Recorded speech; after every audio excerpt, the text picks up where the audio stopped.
What's going on, everyone? Juicebags here, and welcome back to some Dungeon Defenders 2. We are on floor 62, the Lost Temple.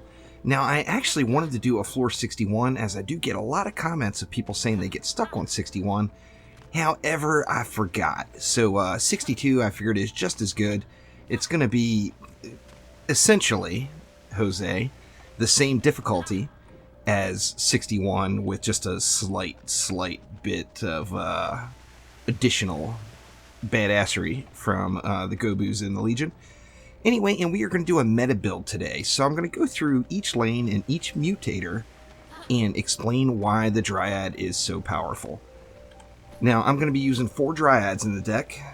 One for DPS and trees, one for bees, one for slimes, and one for the mighty angry Nimbus Cloud. So let's go ahead and start off right here. We see we've got stabby zappers, so we're going to have some assassins coming out of that flyer lane. And then we got Sigard Wompers, so we've got a shieldy lane with cyborgs and the usual fodder. Now with cyborgs in the mix, of course we want to be careful. Now, one of the reasons that the Dryad is the meta is she can counter just about every single combination of mutator and lane schedule that you come up with in Onslaught, and the cyborgs are no exception. Now, if I go and I put the bees right here in the middle of the lane, they are going to get borked. There's no doubt about it. They will be stunned up for a large majority of the match. Now, as we look, we do have 14 cyborgs coming, so it's no joke. There's going to be quite a few cyborgs coming this way. So I want to start off with a couple of slimes. Now, the slimes are going to be my heavy hitters, and they're going to do quite a bit of damage to the cyborgs. However, I want to put them back as far as I can. Now, you want to get them essentially out of the way. You don't want the slimes to get borked, so you want to kind of stagger them. Don't put them right next to each other. If they do get borked, make sure one gets borked and not the whole enchilada. Now, we're going to go with 2 slimes here and then switch it up and go 3 bees. Now, the bees, I'm going to put just the same thing. The range on the bees is fantastic, so I'm just going to kind of drop these kind of out of the way here and there throughout in positions where they're not going to get cyborged. And then, of course, we've got a flyer lane up there as well with no mutator on it. And I'm just going to slap 1 angry Nimbus in behind to take care of the flyers. Now, heading on over to my favorite, the water lane here. We've got Zerker Wompers here and Stabby Dragons or Dargans up top. Now, we're not going to take advantage of that brittle mutator since it is flyer lanes. We're not going to be using any hero abilities on the flyers and are just going to kind of ignore them. Now, on the Zerker lane, we see we've got Berserkers and Wompers, meaning melee mobs, and they have the mutator of Longshot, so I want the source of damage as far from the bads as possible. So let's go ahead and slap a tree down right about here. And then we've got no cyborgs or anything, so we don't have to worry about where we place our stuff in the lane. It's not going to get borked. However, we do want to maximize the range. So I want these slimes to start doing damage right at the spawn. So I'm going to go ahead and kind of line those up directly with the spawn.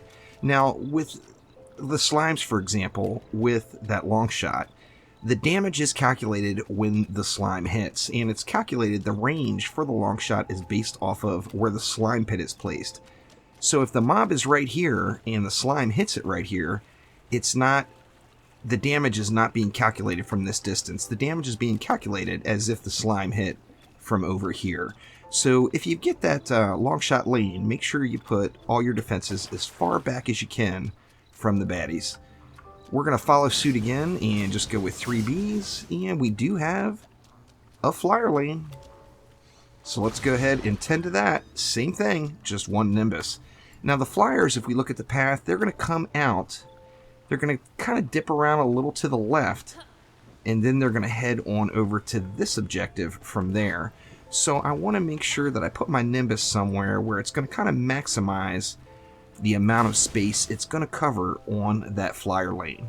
Now, if you're curious as to how to build any of these defenses out, I do have brand new spotlights on the Dryad in my Hero and Defense Spotlights playlist, so by all means check that out and see how to build each of these individual defenses.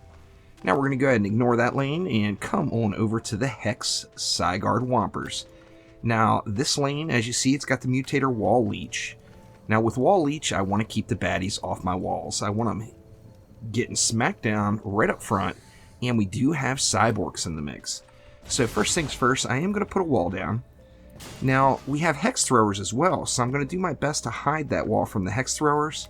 With the wall placed all the way back around the corner here, you figure the Hex Throwers are not going to get line of sight on it to hit the tree until probably right about here. So I've got a little distance for them coming out of spawn, and we want to maximize that range once again to make sure that they're not getting borked. So kind of tough to see the range circle here in this little underpass, but we can kind of figure out about where it's at. Once again, going to spread those slimes out. Now, this particular lane, I do want it dying. I don't want anything making it to the wall. So I'm going to go ahead and put in a third slime, and I'm going to put it kind of back to the center. Now, my hopes here are if the Cyborgs do push up, they're either going to hit this pack this way or this pack this way, and then that would leave the other two slime pits still doing damage. And then just to close the deal back behind here, we're going to go ahead and go with some bees. Going to put 3 bees still. The range on the Hornet's Nest is pretty darn good, so they're going to go all the way up to spawn with no problems there at all. And then looks like we've got everything else kind of packed in over here. We've got a flyer lane. Looks like we've got a double Geo Hex Zerker. Oh, they're both Geo Hex Zerker Whompers. So we're going to have a whole bunch of Lady Orcs rolling out of here. We got Bullet Sponge on one of them and Phased on the other. Now, phased, enemies move slower, but they can phase through blockades. This means that they ignore your blockades. Not only can they phase through them, they don't even exist. So I don't have to worry about that Hex Thrower throwing at those blockades. However, I do have Hex Throwers on this other lane that are going to throw at my trees. So I want to make sure I do the same thing. I'm not necessarily hiding the tree, but I am putting it far enough back where I don't have to worry about it a ton. Now this is a double lane, so we've got lots of DU to spend. I'm going to go ahead and let's go 3 slimes on this lane. We're going to switch over and drop some bees here. Let's go 4 of them. Actually, let's go ahead and go 6. It is a double lane. Might as well go ham. Actually, let's put 2 of those back here. 1 right here, and then of course we've got that EMP lane. Now this one's EMPs. However, the EMPs have nothing to dive bomb here as they go after towers. Now we do have maximum effort in the mix, and we're going to take advantage of that slightly because I'm going to go ahead and go with the Nimbus, plus the bees will hit the flyers as they come in as well. Now since we do have all of the available DU, I'm going to go ahead and put 2 Angry Nimbus right there, and they're going to help out with the pack of mobs as well, since we do have double lanes here. Now Bullet Sponge, the slimes just eat that right off of them, so I'm not even remotely concerned about that mutator. And then we're going to head over here. We've got Cyborgs, Hex Throwers, we got the Lava Guardians, we've got Berserkers, and we've got the regular Whompers, or the regular mobs.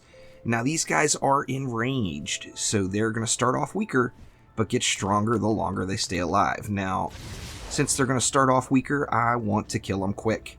Now we do have Hex Throwers in the mix, so the smart thing to do would probably be to put a Reflect Beam right here. In fact, let me just go ahead and do it. That is the smart move here. So I'm going to go ahead and take advantage of that and put a Reflect Beam just right in front. And then I want some heavy hitters up front here. So I'm going to go ahead and do the same thing. I'm going to put 2 slime pits. I'm going to put another slime pit way up over here in hopes that it doesn't get borked. And then I've got 110 DU left. Let's go ahead and just go with 3 bees, and we'll leave the rest of the baddies, or the rest of the DU for the next wave, as we will have new lanes opening up, of course. And just kind of putting the bees out of the way here. These can get borked if a Cyborg makes it all the way up to them. But of course, with that enraged mutator, I am hoping that the Cyborgs do not make it this far. Now, only 20 DU left. I'm just going to hang on to that for now. Let's drop some stars and make it happen here. Now, I've got no controlled burn lane, and controlled burn is one of the tougher mutators. Not necessarily tough, it just has to be countered. If it's not countered, you will lose in that lane, no questions asked. So you have to do it. Now, I'm sure we'll get controlled burn on one of the lanes that open up. However, we didn't start off with controlled burn, and I'm not exactly too upset about that. Now, as we see, things are getting it done here. Now, I did put the Nimbus the furthest back. Now, the reason I did that is the flyer is going to go for this core. I want to make sure that that Nimbus has got plenty of range reaching all the way to the core if it needs it, if the flyers come past. And it actually looks like it is all getting the job done really, really well there. Let's take a peek at this center lane. Now, of course, when you are doing these Dryad meta builds, what makes them so powerful and what makes them counter everything in Onslaught is playing actively on the Dryad. So you have to stay corrupt the entire time, or at least as much of the time as you can. Let's see, let's give these assassins a little treat here. They get the full enchilada, they get slimed up, nimbied, and stung. Very, very nice. And really altogether a pretty smooth lane. I was able to stay in corrupt form all the time. If you're having trouble generating any of the resource to stay in corrupt form the whole time, all you have to do is go melee. When the Dryad melees, the Dryad regenerates some of the corrupty juice. Alright, and here we go with that controlled burn.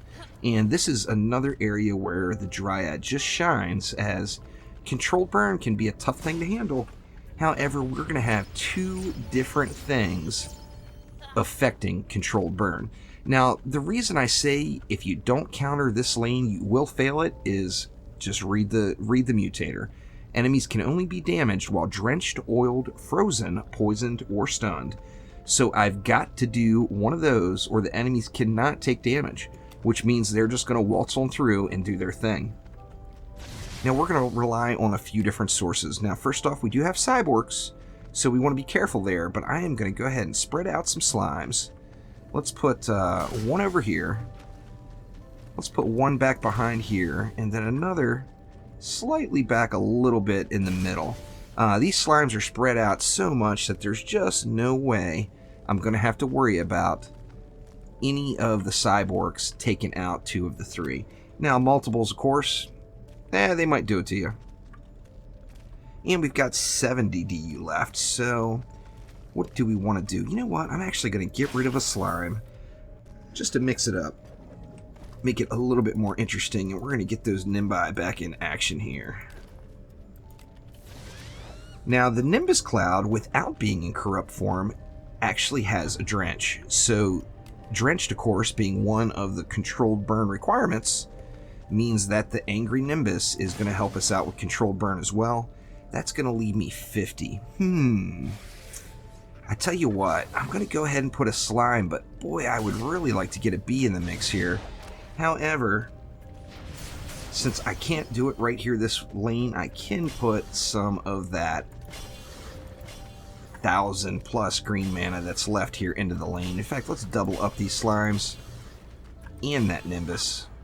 And now I've got 400 left. Basically what I want to do with the 400 is go for the lanes that I need to get burned. I need this lane to die. I don't want to have any issues there. I'd like to have this lane die as well, so I'm going to go ahead and upgrade those slimes. And then this is actually going to be our boss lane this time with an ogre coming out. So I'm going to go ahead and throw a couple of ups in over here. I'd like to get the bees as well, but just not enough green mana left. So let's go ahead and juice up. We're all good there. And away we go. Now I do want to keep an eye on this controlled burn lane and make sure that it's getting handled. Slimes are just devastating to these horde lanes. The reason being is the slime hits like an absolute truck, but it also does splash damage. So when the slime explodes, it's going to hit all those baddies in the area. And these horde lanes like this, where it's a whole lot of little guys, oh, they are just going to get devastated by the power of the slime. Keeping an eye on all these other lanes, of course. Minimap for the win. I do have some flyers coming in. Let's see how these flyers get handled. So it looks like the flyers are getting wrecked. The Nimbi is doing good. And now we've got some tougher mobs coming out here. It looks like the Cyborg got handled as well. No issues.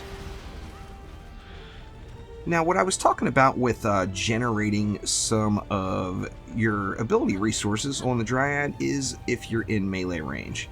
Now, every time you melee on the Dryad, you're going to generate just a small amount of your ability resource. Now, of course, everything is going to be dead by the time this assassin leaves me. However, if you do stay in melee range and melee focused, you just will not run out. You'll be able to stay in corrupt form the whole time without any problems. Now, as you see, I'm not exactly running around spamming stars either. I'm basically going to save all of my stars for siege rollers, as that is really the only mob that's going to cause me any problems here. Alright, let's go ahead and juice back up. Let's see what we get here. Alright, Geo-Hex Zerker Throwers right here. Now, we do have Hex Throwers again, which the smart move here would tell me to put down a Reflect Beam.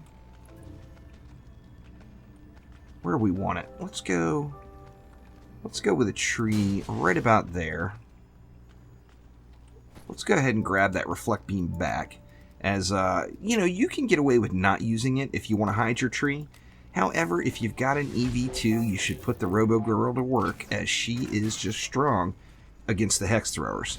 Of course, we all know that anyway from Chaos 6, and no exception here. Now, we've got no Cyborgs in the lane, which means I can just slap them down wherever the heck I want. I'm going to go with 2 of them there. That leaves me 70. You know what?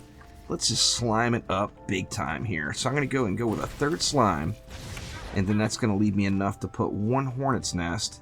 And I kind of want to make sure I cover the whole lane with this Hornet's Nest. So let's go right in the corner here. That's going to get me all the way up to spawn. Plus, it's going to be able to cover the wall as well. So good stuff there.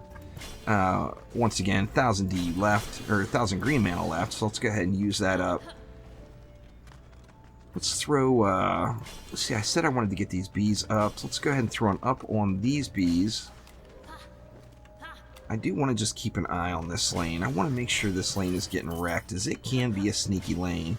And being kind of off at the edge of your line of sight on the mini-map, unless you're really watching it, you could have issues there. And then let's head back over here. Where do we want to hit? Let's hit the 3 slimes. Let's get both of the Nimbus Clouds going. That leaves 220 left, actually. Let's just go ahead and hit all those bees as well. Collect up the rest, and I'll just save it for repairs or whatever. Let's take a quick peek at the controlled burn lane. Looking really solid there. Now, this lane did push out a little further than I'd like. I feel like I should throw a couple of ups in on those 2 slimes right there. I'm going to go ahead and do that. And then away we go on wave 3. Now, I am going to remain over here checking out the controlled burn lane, as from the mutators and lane schedules I have, to me it seems like this lane could cause me the most amount of difficulties, or has the higher chance of causing me difficulties. So I'm not necessarily going to be super active. However, I am going to just keep an eye on this lane. I can get up here and melee a little if I want and regenerate some of that juice. Of course, want to make sure you get let them get out into range of your defenses, or you're going to end up with some borkiness like that slime right there. The Cyborg was actually hitting me, but the range on that is so great that it went and hit my slime anyway. So keeping an eye on the mini-map. We're still looking really, really strong here. Let's go ahead and drop a couple of slimes on this Lava Guardian, as those guys can be meanies. And then let's go and check out the boss lane. It looks like the Ogre is actually already down. I've got nothing going yellow on the mini-map, which is a good sign for sure. And I guess we can just let the assassins get handled right here. Got multiples this wave. And a couple more flyers left. It looks like Ghostbusters is getting to it and getting the job done up there. I am going to go ahead and throw one more upgrade on this Nimbus as we go into the start of wave 4 here. Now let's see. It looks like we opened where did we open up? In the water lane. Fantastic. Now this, I always call this a free lane, and the reason being is you already have defenses here. Now, we've got more of the same essentially with some geodes in the mix. So we're going to have geo throw zerkers. So we're going to have berserkers, we're going to have geodes, we're going to have little ranged gobus, and then we're going to have some javelin throwers. Now we do have Spellbreaker. Enemies take reduced magic damage and increased physical damage. I highly advise anyone not to ignore these lanes, whether it be the increased physical damage or the increased magic damage lanes, as it can just be a huge impact on your productivity from that lane. Now, the easiest way to tell if your defenses are doing physical damage or magic damage is to see if the numbers, the damage numbers that scroll up, if they are white or if they're purple. If they're white numbers, they're physical damage. If they're purple numbers, they're magic damage. And that is the easiest way to tell the difference. Now, we do see these mobs are pathing this way. I don't really need a tree here. However, there are Zerkers in the mix, so just to be safe, I'm just going to go ahead and slap another tree down, just to give those Zerkers something to hit if they make it that far. Now, of course, we know we're taking increased physical damage, so I want to load up on physical damage, and physical damage is going to be the bees. So let's bee it up. Let's go with 5 bees here, and then we can leave that additional 20 DU for wave 5, but let's slap some upgrades around and get this lane all sorts of juicy. Looking good there. Let's get the Nimbus as well. Let's double up that bad boy. So we are looking very sound there. Now let's head back to that controlled burn lane.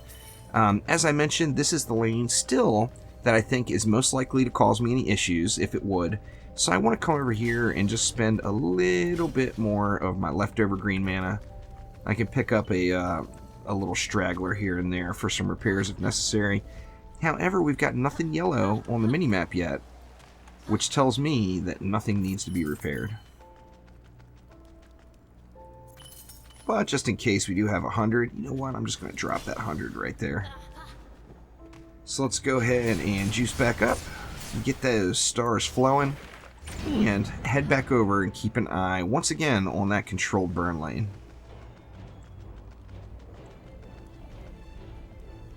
The Dryad is definitely the current meta. Now, of course, we all know metas change. However, right now, you really can't go wrong with a Dryad, particularly if you're comfortable playing her and you enjoy the playstyle. If you like throwing it on the ground, and if you like the different forms and the flight, then the Dryad is just going to be a go-to for you in the current state of the game. Assassin down. Let's see, anything going to get borked? Looks like nothing is getting borked. That tells me I've got the right level of upgrades on the slimes. Now this Lava Guardian, of course, can push in and make things difficult. We're going to go ahead and just let him get handled by the defenses, though, and not intervene. And then we see the Ogre up top on that boss lane just got wrecked. So no need to be alarmed about that. And it looks like all that's left is the Flyers. Let's come up here and give the Assassins a nice little treat again. And then we can just kind of wait out the rest of these Flyers. The Nimbus up top is going to handle all those. Now with the little ladybugs, they do aggro to walls, so they're going to come down slowly towards the wall, and is going to make just dealing with them a piece of cake, as the Nimbus can just happily wait there to wreck in all the faces. Looks like we have a stuck mob here, which you can, you know, the stuck Flyers usually despawn really fast. If they don't, you can always sell your Nimbus and move it up really close, as the Nimbus will go inside to the spawn and kill those baddies. Alright, now as we saw here, we do have a lane opening up right there. It looks like it's going to be a Hex Whomper lane. Let's take a look at the Mutator.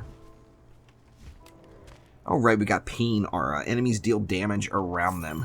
That one is not going to be overly concerning to me because I don't plan on hanging out in this lane. So let's just go ahead and go way down here with a tree. Now, we do have Hex Throwers, however, we are hiding the tree. So the Hex Throwers won't be able to throw at the tree until probably they get right about at this point. So I'd like for them to die at some point right around there. So once again, no cyborgs, so let's go ahead and slime it up. That leaves us, what, 110 left. We could go... we could actually go with another slime and 2 bees and have 10 left over.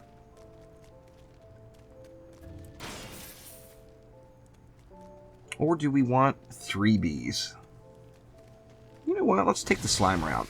Let's go one more slime. I'm going to put that right up front since I'm not concerned about borks. And then that's going to allow my 2 bees to have 10 DU left over. Now, always make sure that the hornets are going to reach back and cover the wall. Periodically, something is going to make it to your wall, and you want to make sure that it's getting handled. So we're going to rely on the bees for that. However, I'm going to up these slimes and hope that we just pack a punch right up front to get all those bads burned down fast.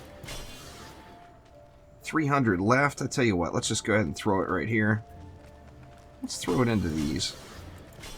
There we go. And then that drops us down to 31. Let's head back over to our controlled burn lane once again. Let's do one more check for bosses. I saw the ogres coming out on this one, so I wasn't overly concerned about bosses through the fight. However, always check your bosses. If, you know, Thort comes out and wants to bork the whole situation, that can cause problems. As we see here, we've got the Lady Orc boss. So Nash is going to come out. She's going to rush that wall, so I do want to keep an eye on her. And then here, we're going to have a siege roller. And slimes actually do a great job taking down the siege rollers. However, I will be ready to intervene if need be, if the slimes can't handle the task. So let's go ahead and get it going. Just to start the lane here, I am going to keep an eye on controlled burn once again, but I do want to be ready to run over and check on those other lanes when it's necessary. Now it looks like everything is just getting evaporated here really quickly now, so I've got the correct amount of upgrades on everything here for certain, and I actually feel pretty comfortable just leaving that lane alone and ignoring it now. Now let's go ahead and give the assassins their slimy bee treat. And then I want to be prepared to handle Nash. Now Nash, of course, is going to sprint out here. Now the slimes are going to put quite the hurting on that girl. However, if she makes it to the wall, she can take the wall out pretty darn quick if she wants to. And it looks like the Nimbus is following her, so Nash is actually done for.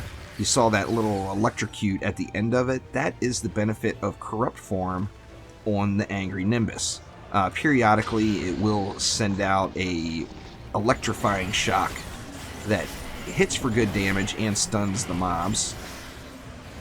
You can't really rely on that with the Nimbus. However, it does happen, as you just saw right there on Nash. Now let's take a look at how the siege roller gets handled by the slimes. Now you see the Nimbus is doing its best, but it's just not doing much damage to it. The slimes, however, are hitting the siege roller in the sweet spot, and that makes it good game. So hopefully this helped everyone understand how to do the Dryad thing. The Dryad's kind of easy mode right now. It's definitely, without a doubt, the meta in Onslaught. And if you have a Dryad, give the girl a shot. Now, I do suggest you bust up your Dryad and don't have one Dryad doing everything unless you only have one. The more you can split them up, the more power they're going to gain from not having their ascension dumped into one particular defense, ignoring another. You're going to have a Dryad for each individual defense. So let's head on over and get that defender pack. Come on, I know you're in there. No such luck. Anyway, nice legendary chest though. Not too shabby, no defendy pack for me today. But hopefully this helps everyone push back past that floor 61 stage and get themselves up closer to the ancient power when they feel the need. So thank you for watching. Click that like button and please subscribe. And I will be back soon with more Dungeon Defenders 2. We'll see ya.